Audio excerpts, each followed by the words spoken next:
In the midst of a quiet, dense forest, an elderly Zen master and his disciples sit in meditation. The disciples' eyes are filled with questions, but he remains silent. Breaking the silence, the disciple asks, "Master, how can true knowledge be attained?" The master calmly looks at him. Without saying a word, the master stands up and gestures for the disciple to follow him.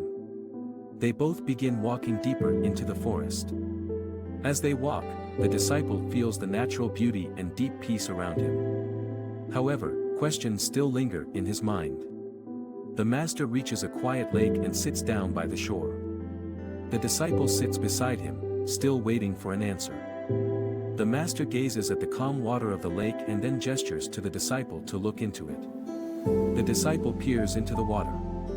In the lake's water, the disciple sees his reflection. But as he touches the water, the image becomes blurry. The disciple feels a bit confused. Smiling, the master explains, just as the water's surface shows everything clearly when it's calm, the mind reveals true knowledge when it's silent. The disciple now understands that deep truth lies in silence. He takes a deep breath and tries to calm his mind. The master asks the disciple to look into the lake again. This time, the disciple sees his reflection clearly. The master says, when the mind is calm and still, the truth becomes evident. The disciple bows his head in silent acknowledgement of this truth. The disciple now comprehends silence.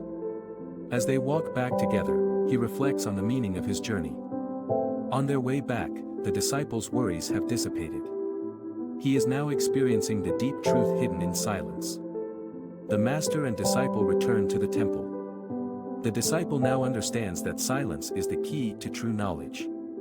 The disciple sits in meditation in silence, and the master watches him from a distance, smiling. The disciple has now recognized the deep truth hidden in silence.